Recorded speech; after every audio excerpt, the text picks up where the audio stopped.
There was a photo, just one.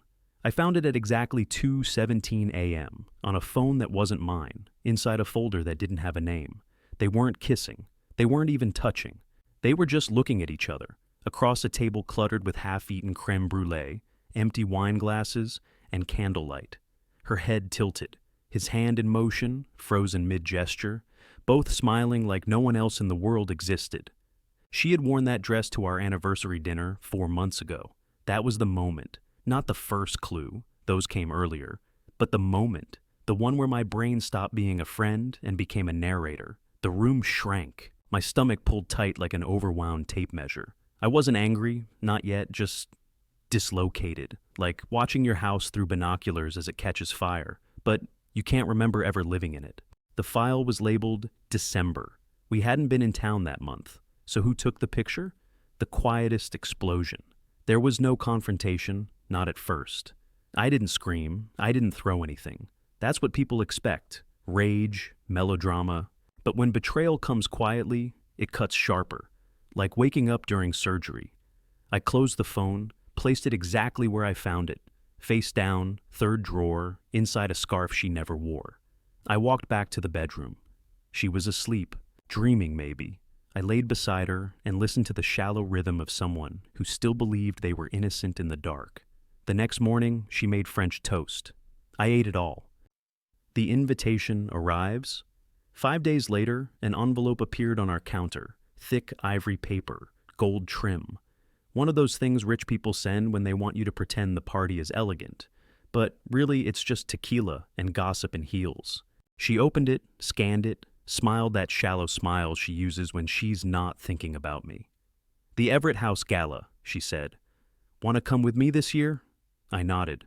Of course I wanted to come, because he would be there, and so would she, his wife. What my wife didn't know was that I had already spoken to her. Her name was Callie.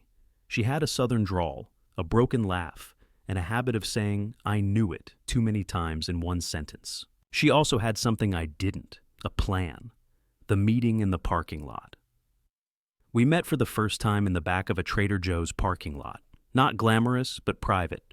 Callie wore all black, like she was either going to a funeral or preparing to cause one. She handed me a file, no words. Inside were printed screenshots, hotel names, time-stamped photos from lobby security footage, even a rental cabin receipt signed with both of their names. She had done her homework. "I was gonna burn it all," she said, lighting a cigarette with hands that didn't shake.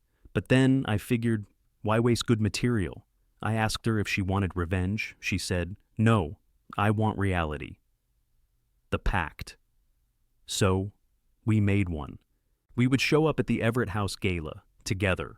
No big reveal, no shouting, no wine glasses thrown into fireplaces. We'd just walk in, side by side, smile, clink glasses, talk to everyone, and we'd make sure they saw us. Because nothing frightens liars more than being watched by the truth. The Everett house looked exactly how I expected betrayal to look under soft lighting. Grand, distant, dressed in vintage brass and lies. A place built for secrets with too many rooms and not enough windows. The type of event where people toast to success while privately hoping someone else fails harder. You could hear it in their laughter. Too loud, too sharp. Like glass clinking just before it cracks. Callie and I arrived 15 minutes late, deliberately.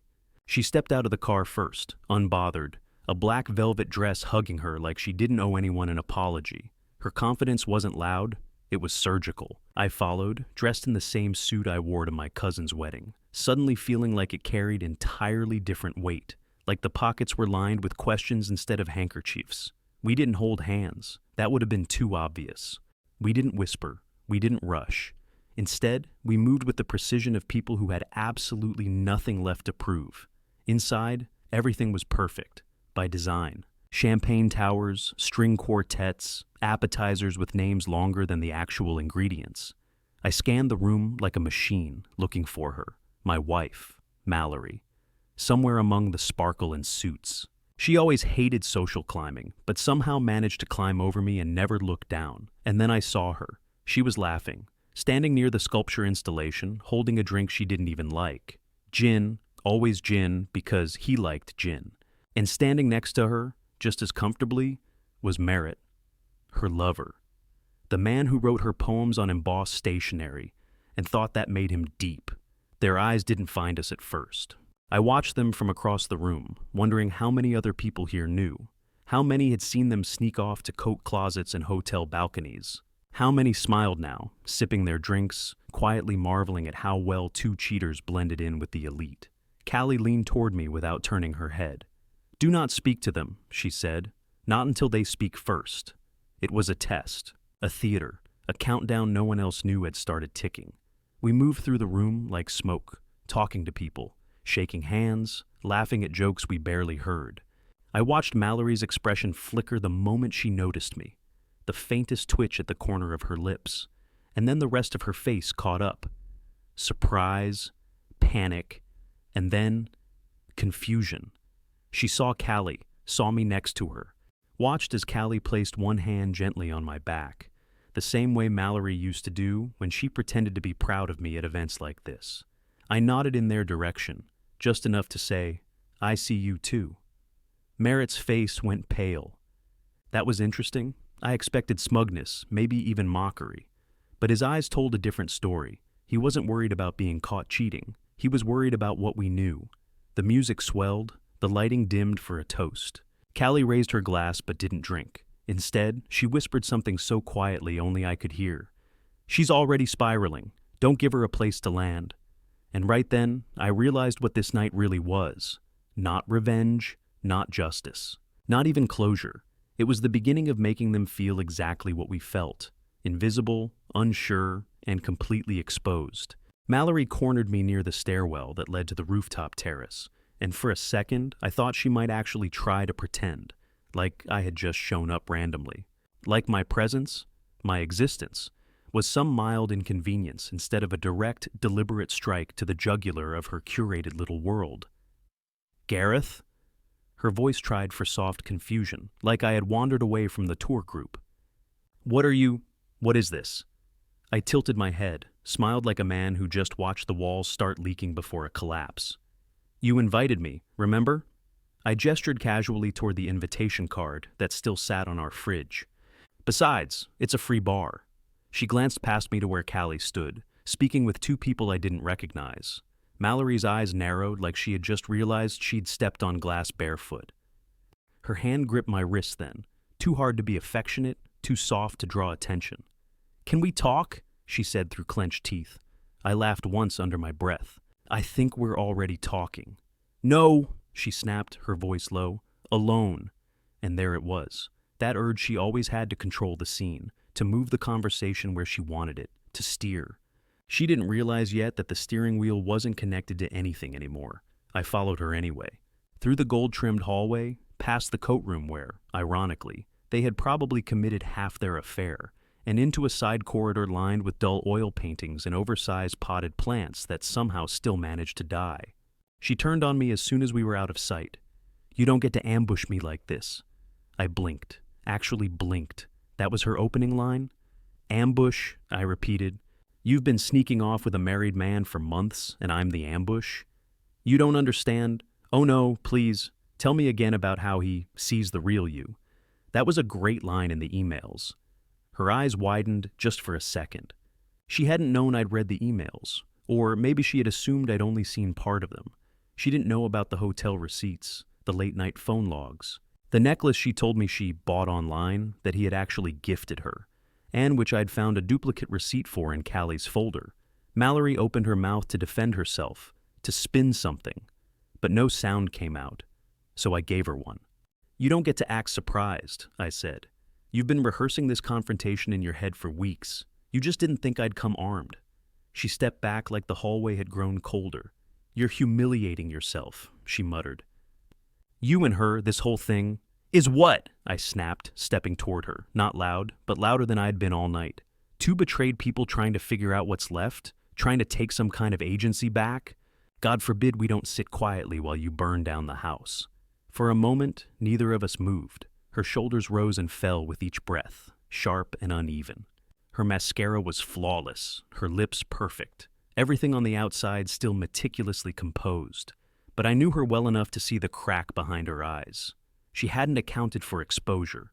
She thought this would stay a secret until she was ready to have the conversation, probably in some stage therapist's office where she could play victim while I unraveled. Then came the part I didn't expect. She whispered, "You don't know everything." And something in the way she said it chilled me, not defensive, not dismissive, but heavy, like she was holding something radioactive behind her teeth. I leaned in slightly. "Then tell me, surprise me." God knows I could use a fresh shock, but she just stared at me, and when I didn't blink, she finally broke eye contact and walked away. Fast. Like she needed distance before she said something that would break both of us in a way that couldn't be undone.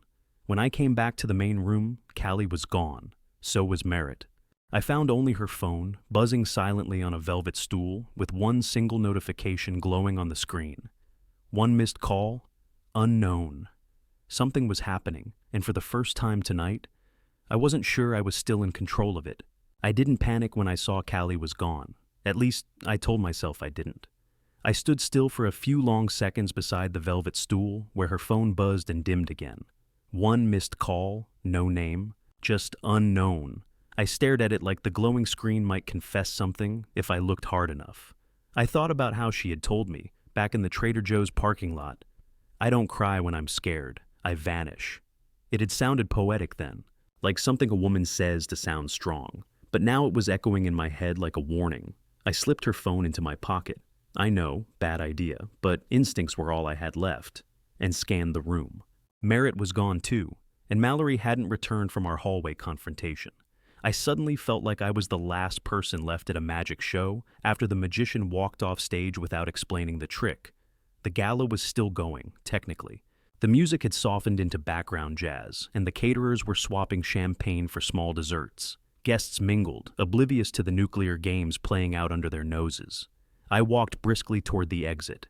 Something wasn't right. Not just emotionally, physically, the room felt wrong, hollowed out. Outside, the air had shifted. A late-night wind had picked up, and the parking lot that earlier buzzed with valets and greetings now sat in eerie stillness. I checked my phone. Nothing from Callie, no missed calls, no texts. I tapped hers open, locked but not deeply. 4 digits. I tried her dog's name, backwards, worked on the first try. I didn't go through her messages, not then. That felt like another line I wasn't ready to cross. Instead, I hit redial on the last missed call. Just one ring, a man picked up, didn't say hello, just silence. "Who is this?" I asked, walking further from the lights of the building, toward the edge of the lot. "Where is she?" Still nothing. I waited 10 seconds, then 15. Then came a voice, smooth, flat, like someone reciting a grocery list from memory. "You don't know what you've started, Gareth." Click, no breath, no background. Just my name, and a promise I didn't understand. I stood there for a while, trying to assemble 1,000 jagged thoughts into something coherent. But they wouldn't fit. The betrayal, the hotel receipts, the matching timelines, all of it suddenly felt too neat, too obvious, like they'd been laid out for me to find. And that's when something clicked in my brain, not like a solution, but like a floorboard creaking beneath you.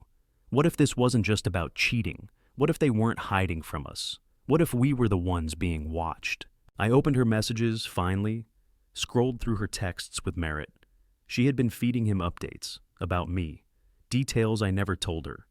When I worked, when I left the house, how long I stayed at the gym, things that didn't belong in the context of a love affair. This wasn't romance. This was surveillance. My breath caught. I looked around. The parking lot suddenly felt too exposed. I stepped back toward the building, toward people, toward noise and safety. That's when I heard the engine. I turned just in time to see a silver SUV pull away from the side of the building. Tinted windows, no plates, no lights. And just before it disappeared around the corner, I swear to God, I saw Callie in the passenger seat. She wasn't struggling. She wasn't signaling. She was looking straight ahead, like she'd known exactly where she was going. And then they were gone. I didn't sleep that night, not even close. I sat on the edge of our bed in the dark, staring at the blinds, my ears trained on every creak of the house as if it might whisper something I'd missed.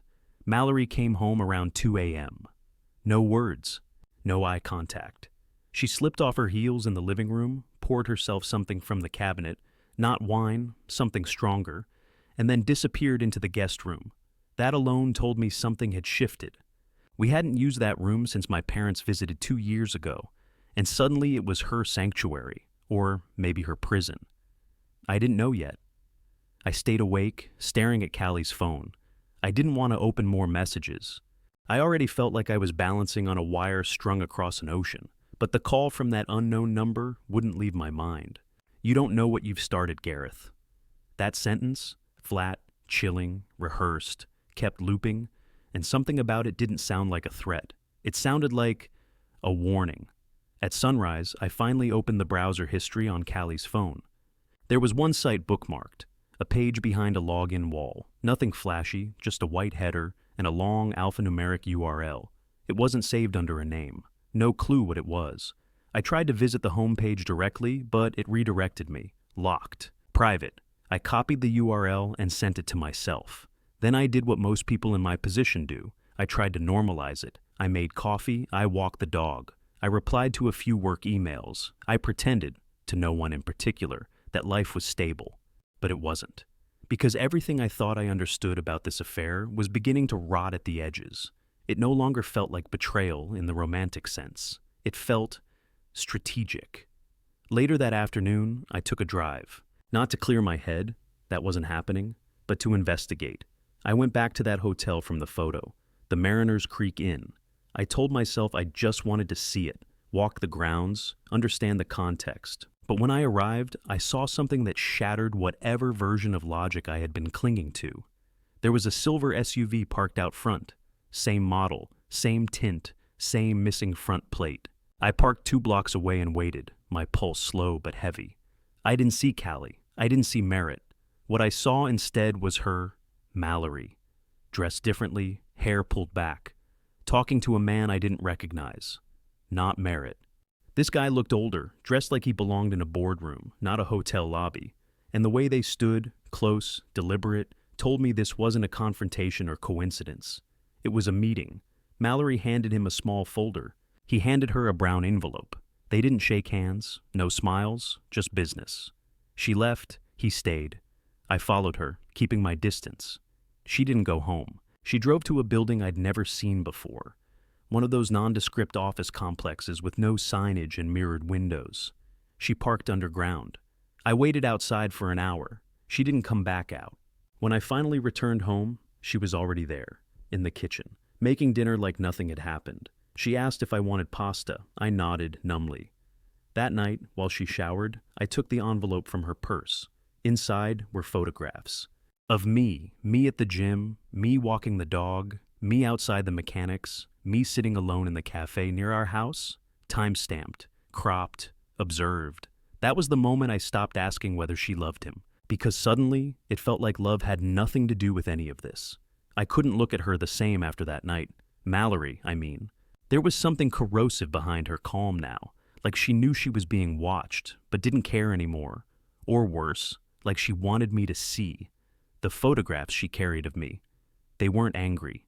They weren't even vindictive.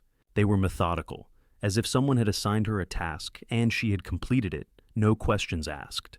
And I started to wonder if she'd been watching me long before the affair ever started. I spent most of the next morning in my home office, curtains drawn, every device off but one, my old laptop, clean, disconnected from all my synced accounts. I used it to trace the strange URL from Callie's phone. A few web crawlers and DNS lookups later, I found something that shouldn't have been there, not unless someone had messed up. The URL was connected to a server, hosted through a private domain registrar in Liechtenstein. No names, no business title, but a deeper dive linked the IP range to a now-dissolved LLC registered in Maryland under the name Otterwell Strategies. I Googled Otterwell. Nothing. I checked business registries. Still nothing active. No social media. No homepage. But there was something. A single archived press release from 2016 announcing a data security consulting service that offered discrete risk mitigation services for high-profile clients in the financial and public sectors. That was all.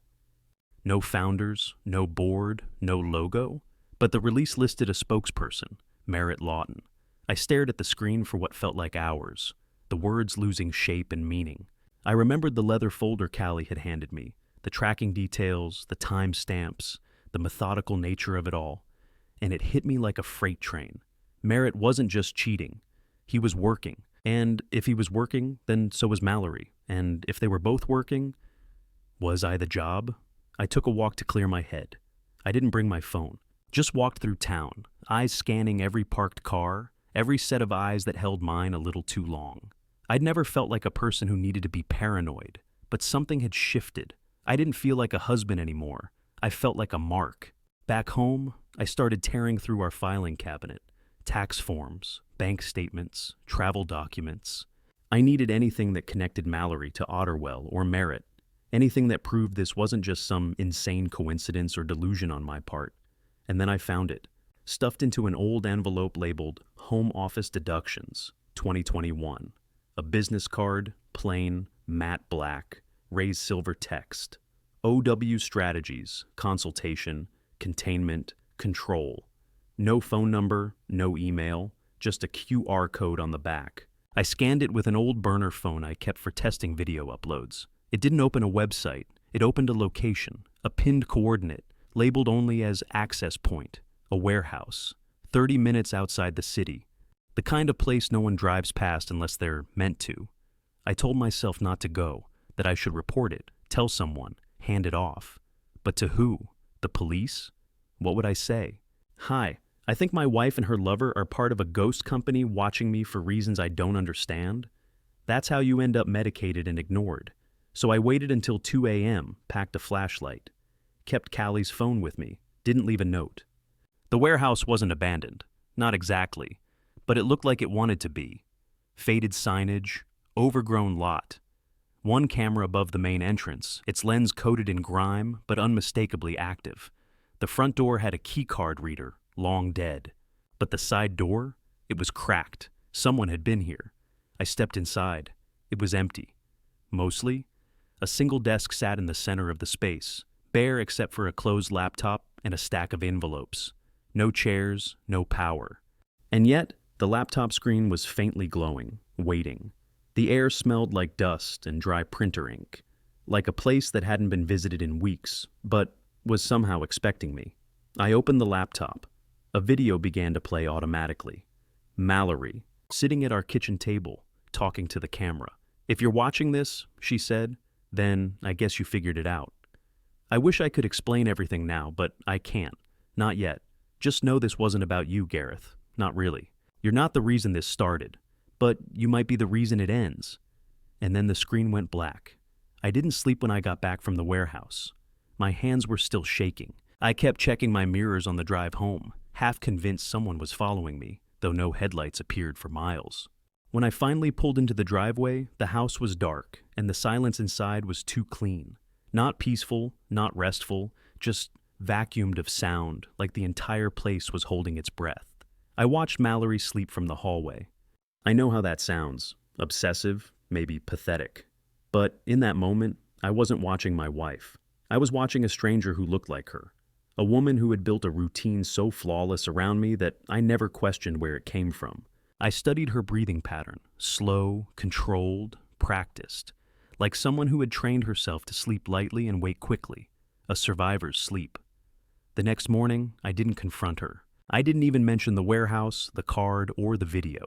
Instead, I said I was going into the city to film piano content for my YouTube channel. A lie, but one she didn't bother to challenge. She kissed my cheek absently, as if nothing had happened between us, but her eyes followed me too long down the hallway. She knew I knew something. I went back into the city, but I didn't bring any cameras or gear. Instead, I went to the public records office. I don't know what I was hoping for. Maybe a trace of Otterwell strategies, something tangible to ground the paranoia, in fact. What I found was worse than nothing. The building had never been officially registered in the city records. The lot it sat on, purchased in cash by a shell entity that no longer exists. No maintenance records, no utilities history, no building permit ever filed. And yet, it exists. It was while leaving the building, exhausted and half drowning in my own thoughts, that I saw her, Callie, alive, standing inside an elevator in the building across the street, clear as day, wearing a tan coat and sunglasses, her hair pulled back.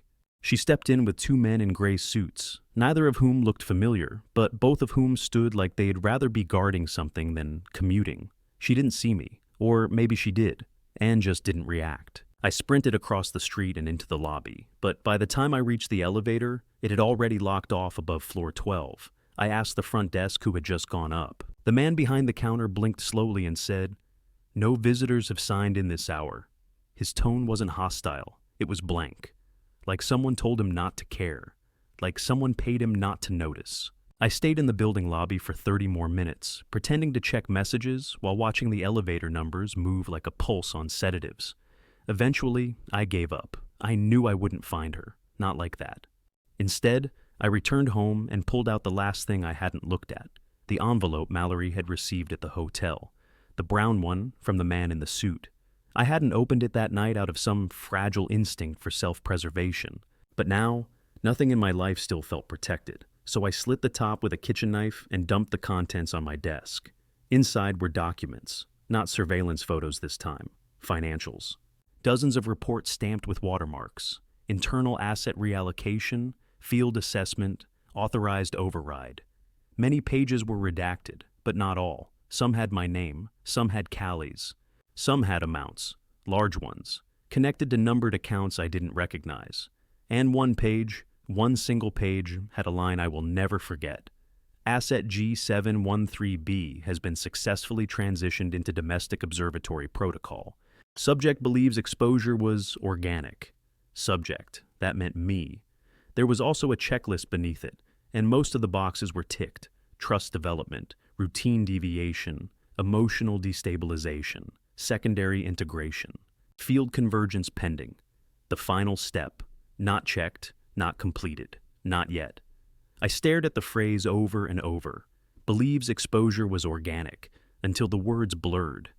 It wasn't just that I'd been betrayed, it was that I had been built, constructed, handled. My reality wasn't cracking at the edges anymore. It had been manufactured with cracks already in it.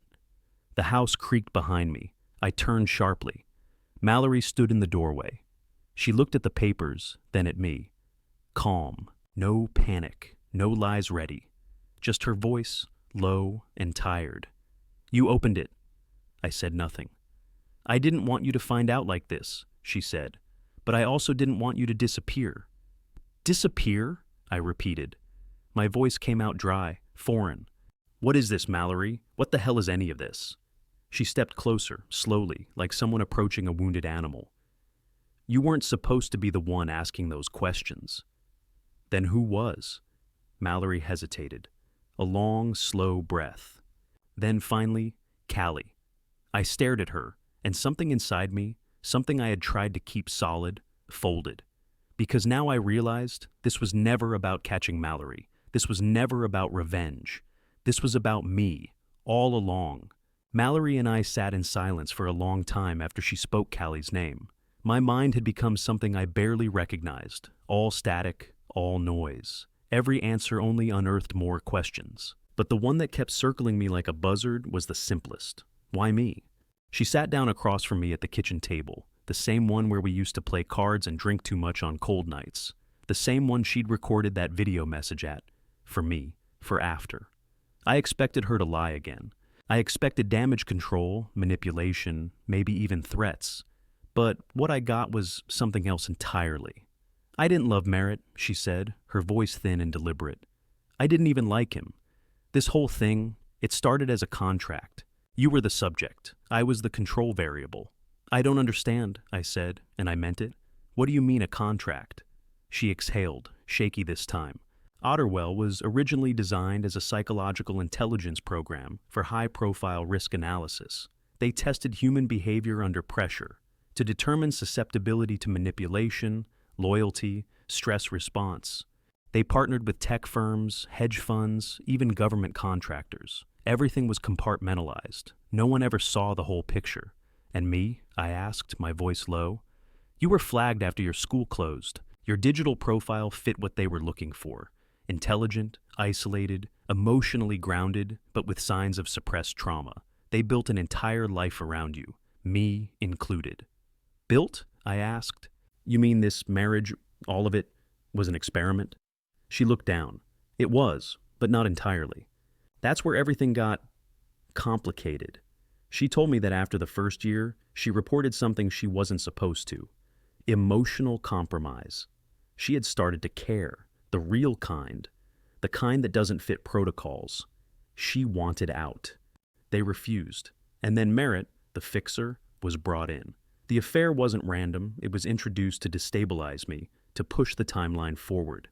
But Callie, I asked? She was never supposed to break protocol either, Mallerie said. But she did. She contacted you. That wasn't in the design. After that, everything fell apart. You weren't supposed to see her again. You weren't supposed to make a plan. I stood up, pacing.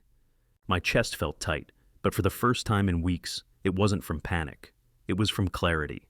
I understood now. I wasn't crazy. I wasn't paranoid. The floor really had been moving under me all this time. And now, finally, it was still. I could report this, I said. Expose everything. You could, Mallerie nodded, but you won't. Why not? Because this part's already over. Otterwell doesn't exist anymore. After you and Callie connected, the system collapsed internally.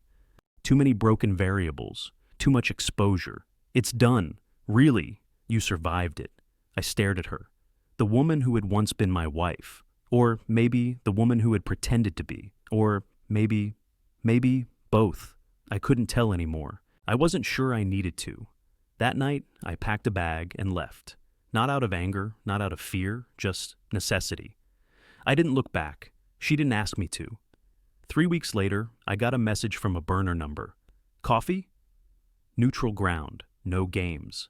See, it was Callie. We met in a bookstore cafe upstate.